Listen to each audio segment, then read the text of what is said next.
and I'm on the Movie Raid Show, and we're going to raid on you listeners today. It's time for the movie raid, and tonight's victim is actor Apache Ramos, that played in The Warriors, High and Tight, amongst others. Hello. How you doing, Mike? This is Apache from New York, and I was known as the Orphan War Chief, but we had to rain on them warriors. Oh, yeah. So what's going on with you, man? It looks like you're doing really well in the sun these days. Well, we finally got some good weather in New York City. It's like 92 degrees. I've been out in the park, enjoying myself. I'm recently retired.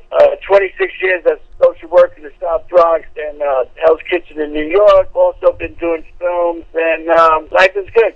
Life is good. I finished a film called High and Tight with 16 film festivals. I got another one called Vamp Bikers, where we work with real New York City bikers. I don't know if you guys, there's a movie buff, you must know Michael Musto, the film critic. He's in this film. Lilo Brancata from Bronx Tale is in it. The Club Kid guy, what's his name? Michael Alec, who recently came out of jail after murdering a guy. I'm sure you heard about it, the Club Kid killer. And it's a pretty interesting cast. And also, I got a zombie movie coming out this summer called, what they call Orchard Beach. Orchard Beach is a beach in the Bronx, and the premise of it is, like, don't go in the water. You turn into a zombie. But yeah, I'm 64 years old, and I'm having a good time. Now, are you doing films just for the heck of it, or do you still getting kicked back into it like you used to? Well, no. Well, after I did The Warriors in 1978, which nobody in their mind thought that was going to be in 2018. I'd be talking to Mike from Missouri about the film. After I did The Warriors, I went on a different direction. I wasn't getting cast in anything, and I got into the record business with a friend of mine called Arthur Baker, who happened to be my roommate in college, and anybody that knows music from the 80s, heard of New Edition and stuff, knows Arthur Baker. And we had a hip little record label called Streetwise Records, discovered some good groups like New Edition and stuff, and I did that for 10 years where I was on tour. I was at one time the road manager of the Fat Boys. I don't know if you guys remember the Fat Boys. I worked with the Fat Boys we did 50 cities in 25 days, and after the decadence of the record business, the good part was I met my wife, who was been married to 33 years now, who was a publicist for Sugar Hill Records, and she's the Grandmaster Flash. Series 5, the Sugar Hill Gang, the hip and hop, the heavy to the hip hop, all that. After that, about 10 years of working with all these artists, like Colonel Abrams, and we had a group out of, you guys in Missouri, I had a group out of Detroit called Ready for the World. That's pretty close to you guys, I guess. And so we did that for a bunch of years. After that, I got tired of it and realized I had a degree. And I got, because the record business is only as good as your last hit. So it's pretty much like a new movie business, too. So after that, I spent 20 years on the front line of the AIDS virus in New York City in the early 90s. I gave up all that stuff, all the limos and all that. Next thing I know, I'm in a Pittsfield elevator in the South Bronx, but I had to get out of that life, and I did that for 26 years, and I disappeared from the scene, and when my daughter Jazz Ray got married, she said, Dad, they got this thing called Facebook, and there's a lot of people looking for you, and I don't know who's who, so I ventured into the Facebook world, and next thing I know, I've been getting parts of movies. I would recommend that to people who are listening, but that's what happened to me, and it's been good. I've been enjoying myself and working with these young artists. I recently worked with Ghetto Films out of the South Bronx. We had a big showcase at HBO Studios here in New York Avenue of the Americas next to Brian. That was about 2 weeks ago. But yeah, I'm having a good time, Mike. Life is good. I got 2 grandchildren. I got a grandson, 7. He's going to be 7. His name is Hendrix, after Jimmy. And my 2-year-old granddaughter is named Santana Ruby Ray, and she was named after my favorite artist, Carlos Santana. So that's pretty much Apache Ramos in a nutshell. Or chief of the orphan.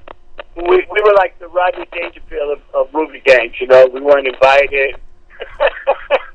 Anybody that knows the film knows that. Yeah. Ask me questions, I'll keep talking. Well, you started out fairly young age going back to the Warriors. Do you still have that same kind of attitude when you first started out in that film to focus on roles that you currently play in films now? Oh yeah, I'm you learn a lot more as you get older. I'm 64 years old now. I think I was like 23, 78 when I did Warriors. Yeah, I'm much more for, of course, I'm alive still, but back in 78, New York was a totally different place. The whole audition process for the Warriors. I had been turned down for a lot of gigs. At that time, I was doing plays. Did a play with Nation of Islam, my Hakeem Theater back at the time, with a brother named Saladin Shakur, and we did a play called Armageddon, and I played one of the inmates at Attica East Stop. And, but it was good times. New York was a different place, really, really nitty-gritty time. But my focus then wasn't so much in acting. I wanted to act, but now that I think about it, I was more trying about to survive back then. But yeah, that's pretty much how I started. I started really writing plays, and I had never really seen a play. I was a big movie guy because that's all we had back then. Growing up in the Bronx was watching movies, and I just love movies. I love those old classic movies. I always wanted to be in the movie. And I just so happened to get cast by Walter Hill in The Warriors. It was at that time I had an agent because I was friends with a guy named Treat Williams. You might know him. He's a really good actor. He's done many, many things. And I knew his sister in college. And he got me an agent through what we call Janie Sell, who was a Broadway actress. And, I got sent to things. I didn't get it. But the day I auditioned for The Warriors, I was wearing a t-shirt with silver letters. That Bronx had shorts on. I really had the biggest afro, as you guys probably seen by now. I really had an attitude like I didn't care anymore. So I even had a bottle of rum, which I don't suggest when you go to auditions. And I was sitting up there in the Paramount Bolton Western Building, Columbus Circle, and there was a lot of people auditioning for The Warriors. And I was just sitting there. I was taking a sip here and there. This guy sat next to me. We started talking for a while, and I offered him a taste. He took a little taste. He disappeared. I didn't see him again. And then when they called my name to audition, to read some lines, and I walked in the room, it was Walter Hill. It was the same guy that had next to me. And he said, Apache, he's a real cat, and I want to offer you this part as orphan number 2 in my film, The Warriors. And had I met you sooner, you might have been a warrior, which might have changed the whole dynamic of that thing. But we'll see. And I was blessed to have gotten that part. After we did the scene, I forgot about it. It was just a job. And as I've gotten older and older, and then the Warriors are like the Rocky Horror Show of cold film, So, I love, recently I was up in Yonkers, they were playing it, and I got invited by a bunch of my friends who dress up as the Furies. People were really nice to me. And I tend to go every summer, at the end of the summer, at the Coney Island Film Festival. I go to Coney Island a lot still, even though it's Warriors turf, Southern Orthodox. And they have the Coney Island Film Festival, and at midnight, they play The Warriors, and people come dressed up. That's the best part. People come dressed up as me. Mostly the other characters. I do have my orphan nation, and they come down. And Saturday, I'll be at. I think I'm doing the Long Island Rock and Roll Festival. I got booked for that, so that's pretty interesting. And I'll be signing autographs and meeting people. But the best part about being in The Warriors is people tell me the first time they saw it what it meant to them. I have a number of persons telling me that their father, they never saw their father, and their father promised to take them to the movies, and he finally took them to the movies, and he took them to see, he was going to see Lady and the Tramp, and the father tricked him, and he saw The Warriors. So he had that bond, and he really liked the part where the orphans are in it. And people tell me these stories the first time they saw it, what it means. No matter what I do, I got gold records, I got platinum records, but I will always be known as the orphan, the bro with the fro, as they say here in New York. One of my top favorite films because I have more positive things to say about that film than I do negative. First of all, I love the time period that it's in because it was literally filmed in that time period. It was literally filmed with real gangs at that time. It was, I can imagine how chaotic it was in that time period. The story itself, I think, is excellent because there's so much going on, and not only that, it's almost a worldwide cultural impact in history because if you look at it, here are these gangs, they all just want one thing. They just want their own piece of land, their own turf. They don't want anybody messing with them and so forth. And then you got Cyrus who wants to band together and for his views and so forth, make their own, as a whole. Like I said, I like the characters. I love the gangs. I love there's different gangs. It's not just like two sets of gangs and then they just run away and so forth. Because if this was fast forward to now, it would be so modern with guns and sex scenes and all this other stuff. That's one of the questions I get a lot. What do I think about a remake? And, everything gets remade, but the Warriors, it captured that time period in 1978. The real decadence of New York City, and it wouldn't have the same flavor. And like you said, it would be so modernized. It would be, if you think about it, the Warriors, the movie itself is not really that violent compared to films today. But at that time, when we came out, there were mass protesting about why are they making this movie, why are they making that. If you look at it now, it's not that violent at all. The scary part of the movie was that if we all band together, we take over, basically. I think it was the scary part. But it did capture the end of the 70s. It was like the beginning of hip-hop and quartet, tagging the graffiti with Rembrandt, and they had that darkness of New York City. The New York City that I miss in a lot of ways. But like my daughter said, how did you survive that? Well, there was the alternative sucked, So you have to survive it. The Warriors, it means so many things to so many different people when they talk to me about it.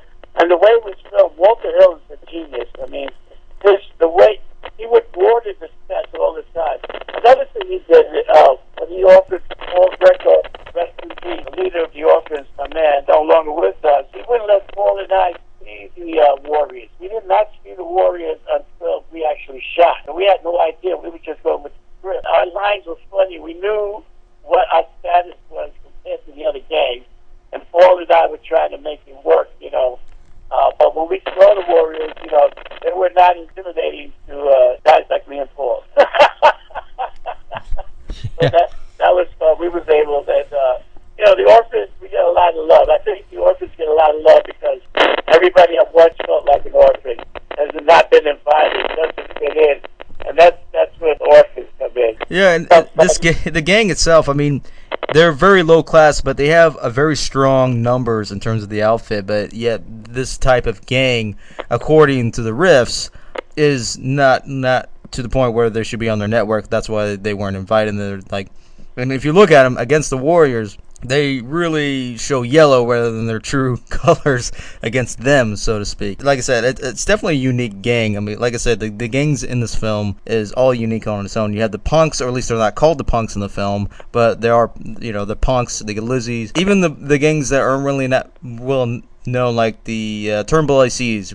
We heard of them by Snow and nothing else, but you get the important thing is you get a sense of who these gangs are, or at least to get an idea where they're coming from. Same thing with the Orphans. Like, these guys are they're strength in numbers, but they're like so low class and so in a way disrespected. They want the attention, but they don't get it. Yeah, I have a lot of fun when I meet people, and fans have made an orphan site. So I have on Facebook, I have a site that just says the Orphans.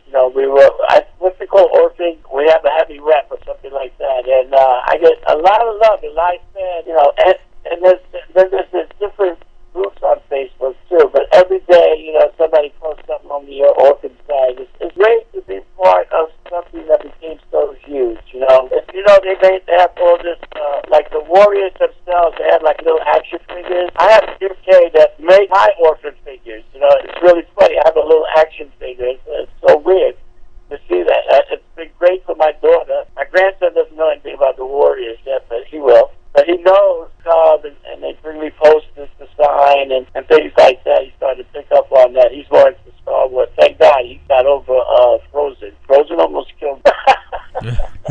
Let it go, let it go, let it go. And of course, give props, to the composer of the Warriors. Excellent music. I forgot to mention that. I love it. So much a part of it. When you watch it with fans, people, they're still showing it in New York in different places. They have Warrior Nights and stuff like that. They even have a bar. We got together, some of us, like Coach Cheese, with David Harris, a.k.a. David Harris, and Wanda Velez, one of the Lizzies, and Jeannie, who was the candy store girl, and we got together with a bunch of fans who got dressed up, and there's a bar on the Lower East Side of New York that has a drink called the Warriors. So it's just so funny to be part of pop culture. When Shaquille O'Neal won the NBA title, he's like, can you dig it? I mean, so many times I've heard we're going to rain on you on different things, and that line, that came about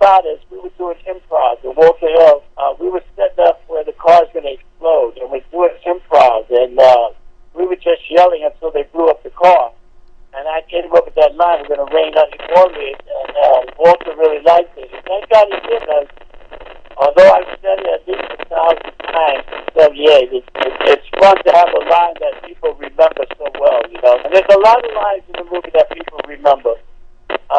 The other day when I saw the Warriors in Yonkers, at the Alamo Draft House in Yonkers, New York, the guy was kind of a buzzkill that was showing the movie, because he was like, please don't say the line. When you go to Coney Island, everybody's saying the line, you know, at different shows. They're saying the line word for word. Because there's not many, you know, there's not much dialogue in it. So everybody knows all the key lines to the thing. So, and the way Walter would water down the set before we got on set, he gave us that real serious look. But the music, absolutely. The costumes, just fabulous. Yeah, it was fun. A lot of fun. Yeah, when it comes to these films that actually over time become a cultural impact, do you think studios, the more bigger Goliath, so to speak, should take a look at these types of films and actually be more natural rather than predictable? That's a good question. I don't know. You know, the Warriors was made by Paramount Pictures. You know, it wasn't an independent film, so they were one of the big guys. But if they do redo the film,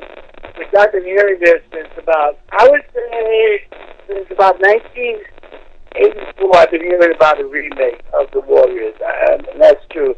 I just hope they hire some of us old actors who are still out there. Many orphans with the line of the social worker. I became a social worker.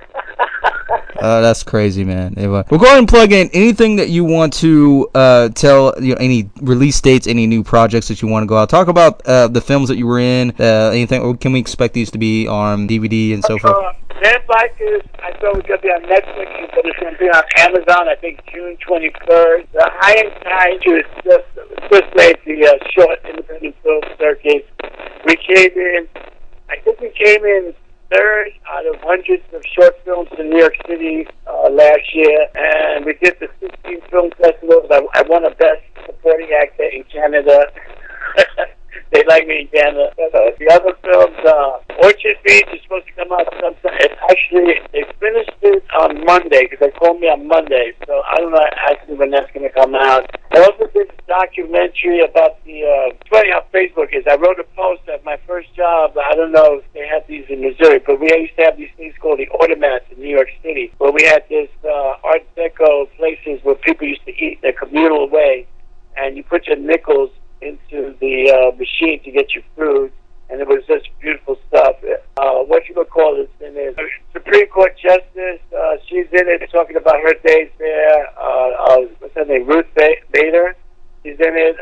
Mel Brooks is in it talking about his experiences at the automat. So that's coming out too. And then, let's see, Orchard Beach, Grand Bikers, and I think that's it. I think that's it for now. I'm waiting on hopefully some new projects. If not, I'm enjoying my retirement and my grandchildren and having a good time. Still doing Warrior things. People send me stuff to sign, so it's all good. Thank you, Mike. Anytime, man. That is actor Apache Ramos.